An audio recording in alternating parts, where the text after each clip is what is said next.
Here are some highlights from a recent Performance Playbook workshop that we hosted on the topic of profitability, inventory optimization, and pricing optimization. To view the full video of the full workshop, click the link in the description. So let's start with talking about pricing, and I think a good place to start for many distributors and manufacturers is really the pricing type you're using today. So on screen, we're really showing you the majority of distributors are using a very, what I would call gut feel pricing system, where the sales team is driving the majority of the pricing decisions. Now in the past, when you had extremely experienced sales teams, you can get away with that. But today, as your teams retire out, you've got to have a more fact-based system. So as you can see here, a lot of gut feel. When you go left to right, you can see how the pricing decision is made. When you look at the price moderators, it's the fear of losing the sale that drives price down. It's what I call fair price. When I was in distribution, for example, I was taught that a fair price for a commodity product was between 10 and 15%. A fair price for a non-commodity product was 20 to 25%. So when they left it up to me and I wanted to give a fair price to a customer, I gave them what I thought was a fair price. So this drives a lot of distributor price making today from a cost up basis, and it makes it much more gut feel. Not necessarily a bad thing, but as you move forward and you're trying to get more pricing control to be able to grow your business, you've really got to move to a more value pricing approach. And on this screen, on this shot, you can see what a value pricing approach is. The number one difference is it's more central led. You're still letting your sales team be very involved, but you're bringing in data. You're bringing in customer research. You're asking the customer why they buy. You're bringing in your segmentation, the size of the customer. You actually may be going out and grabbing prices from the web to compare against.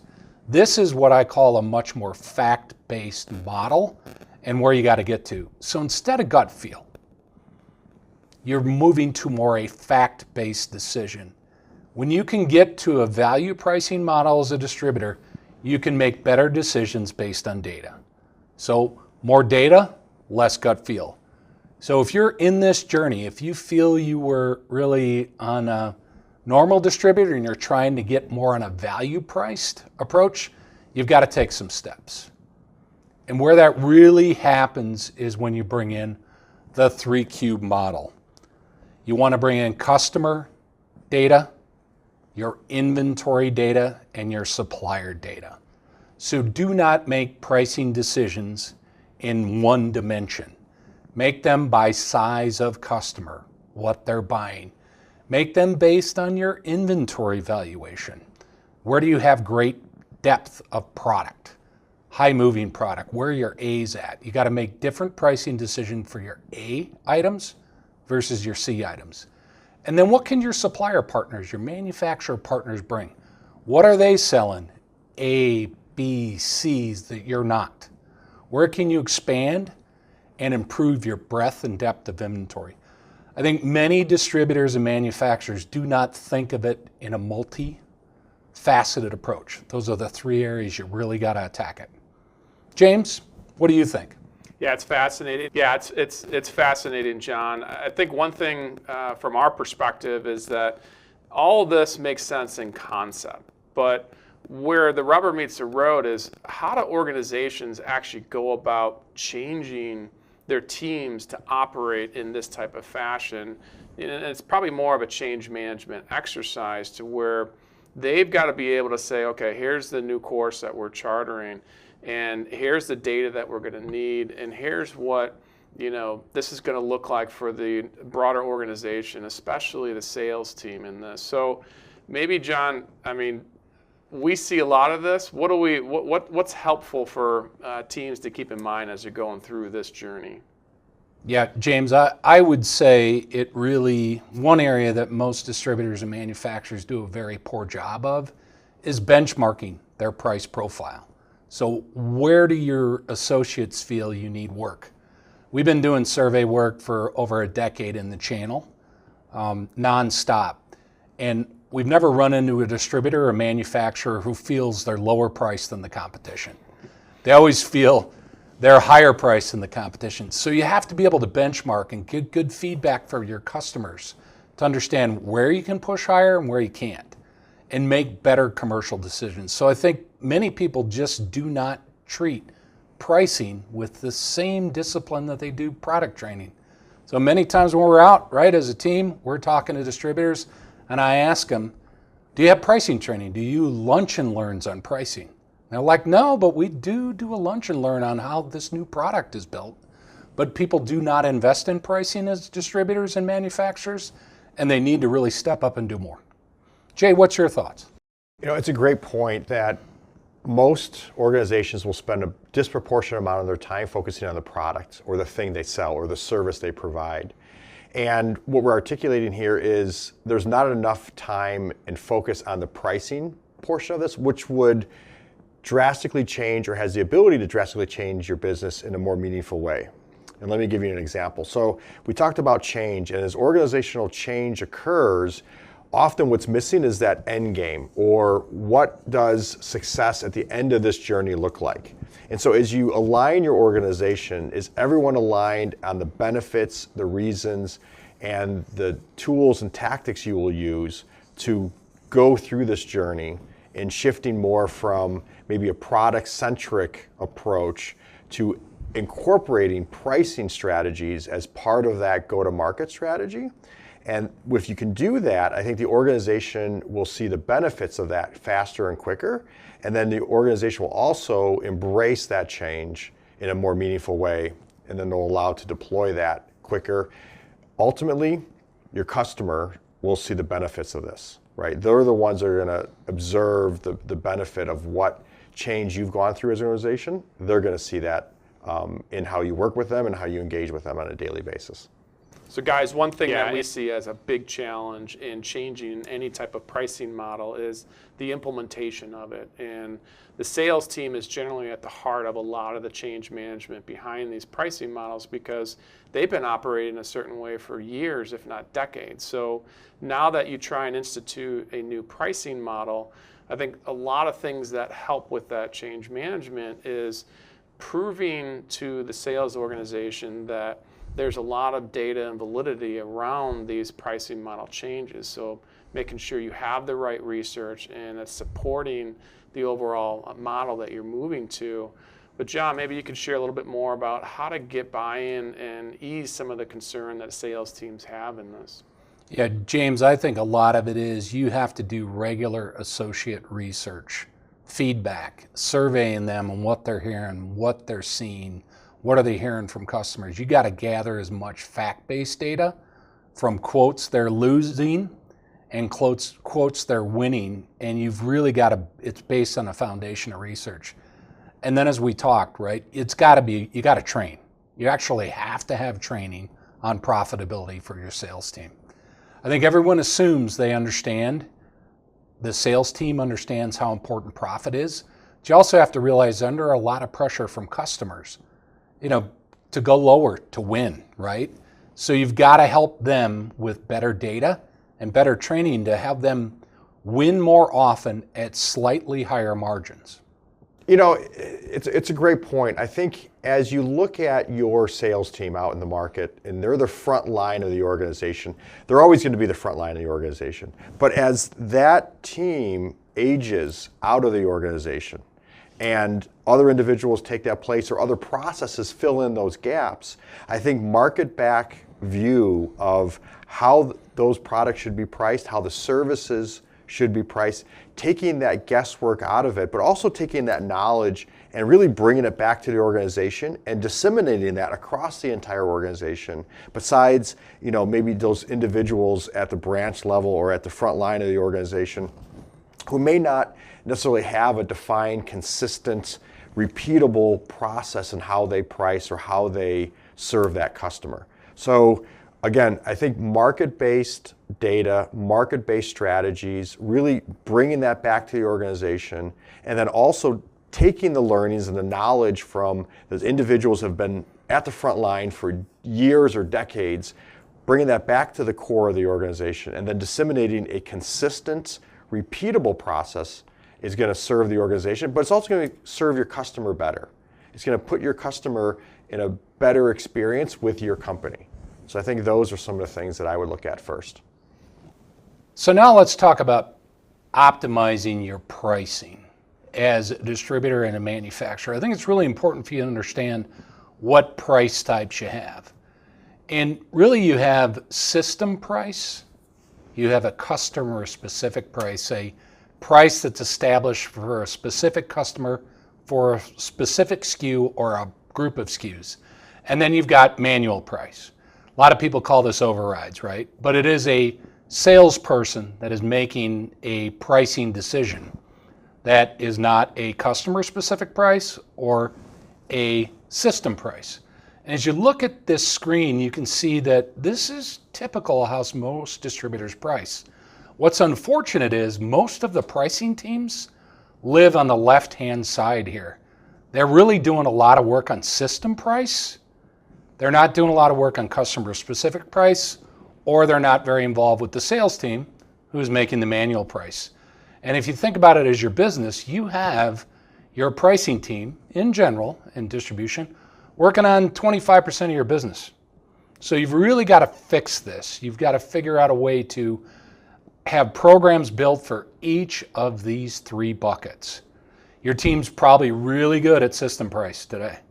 How do you get better at customer specific price? And how do you get better at manual price?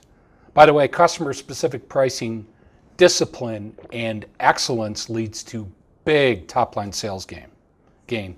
If you can get a big customer priced properly, you can grow top line faster than any other price type. So John, this chart is fascinating because what it really is showing, and what I'm picking up from this is the majority of teams are focused on the first column here, which is system price. But as you work your way to the right, this is where you really start to see margin leakage when it comes to pricing. How representative is this to a lot of the folks that we work with on B2B distribution and manufacturing? Yeah, I'd say it's highly representative. It's an example, but it's very true. For the distributors that I help run pricing for and the clients we work with today, most of the time, 85 to 90% of their pricing team's effort is on the far left side. They're dealing with system price. And as I like to say, why are you spending 90% of your work on only 25% of your business, right? Mm-hmm. It's an inverse relationship that needs to be fixed. You can make more money and improve your margins by working on the customer specific pricing and also working with your sales team to get the best manual levels that you can. Yeah, that makes a lot of sense, yeah. Oh, when you look at sell side pricing, and this is a schematic example, most of it falls here. Many pricing software companies will have a floor, a target, and a stretch. So when you look at your price types laid across, it usually falls very similar schematic that you're looking at here. You've got a small percentage of your sales that are below floor, which is really, you're probably losing money on every transaction below floor. Your target is your statistical mean in some sort of algorithm that adds a few points to it. And then you've got your ceiling at your top. And what ends up happening is most of your manual price changes are made on price types near the bottom, right? People kind of gravitate to the floor. How do I get more competitive? How do I earn more business? So looking at each one of these price types and working on it as a team is critical. And your pricing team should not just be looking at this schematic. Reports should be going out to your sales team on how you're doing. This same graphic applies to manufacturers. Their pricing very similar. Their customer specific price, the price that they're given for Joe's Electric in Geneva, Illinois for a specific SKU, they're going to have it as a CSP in their system or a SPA. So this really is a key area that you really got to look at as a pricing team and what I call a huge gap. And then you got to benchmark. You got to look at your critical areas of pricing practice. You got to, how competitive am I on my commodity price? You've got to understand how your team feels and then address that. So commodities, that is pipe, wire, something that is, considered by the marketplace a price-driven decision. Then you got to look at your non-commodities. This is more your value-added products, your fittings, your tools, the stuff you really make money on. You've got to have an understanding of how your team feels about their price competitiveness. Then you got to understand what they do. When an associate is there at the terminal making a pricing decision and they see a price that they don't think will win, what do? And why do they do it? You have to understand that to be able to move your organization forward. Then you've got to also understand how involved your management is in pricing, right? Not every pricing decision needs to be an upward pricing adjustment. In some cases, you may have to get lower on a SKU or two with a big key customer to grow top line. That's why management price involvement is really important. Then you've got to understand when a customer comes in and says, hey, I can get it cheaper down the street. What do your people do? Do they give them the price that they request? How often do they do it? What are they trying to accomplish with that customer? And then last thing, and this is an area that I'm astounded at that many distributors and manufacturers don't ask, they don't regularly survey their associates on how can we gain more margin? How can we gain more sales? They get it anecdotally, but they do not go out and say, if I take this action, what's the result? And I think it's a very underutilized portion of a pricing plan. So Jay, what do you think? John, that's a great segue. Pricing strategies start with the associates, and I think that survey goes a long way in really understanding what opportunities exist for the organization to drive, better customer engagement, deliver better profit, deliver, higher sales returns to the company.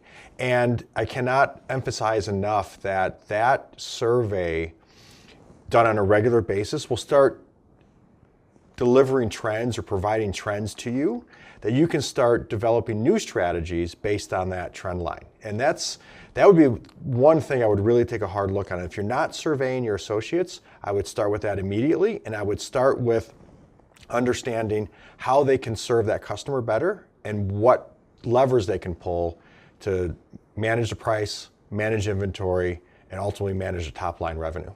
Yeah, John, I think one of the things that we've seen a lot when adopting some of these strategies is how do you help the team consistently perform? And you mentioned, being able to, have the right reports, have the right data shown to your sales team and your branch teams. But, what's also important in this is tracking how many overrides your sales associates are doing, and also tracking what the reason for those overrides are, because that helps create visibility as you start to aggregate this data and view it at how many times each individual is doing it at, and the total sum of how much they're actually giving at a customer level and even at a SKU level. That data goes a long way into helping leadership teams and even sales associates understand that there's visibility behind this, and there needs to be, if there's bad behavior in some cases, some of that behavior may need to change, or even if there's really good behavior to where some of those individuals could be recognized for it. Yeah, James, I would say one thing that, just to add to your point, I think a lot of times people don't understand that their sales team is out making quick, fast decisions. And one thing I see often is they may have done all the work. Joe may have done all that work to get his contractor on a CSP with a SPA for a certain manufacturer, a special pricing agreement. They may have done all that work, but they're moving so fast, and sometimes they get nervous about losing business. They're setting what should be the lowest price a very competitive level to drive that single customer forward. But you'll find sales teams oftentimes, they're lowering the price from the already CSP level that they've set. So for each of these buckets, there's different tactics and attack plans. And I've found that if you push out a report to a salesperson and they find out that 20% of the time they're already lowering the price that they themselves set, they'll make a change and it won't hurt top line sales. Then also you can use that data to say, okay, where maybe am I priced a little over competitively?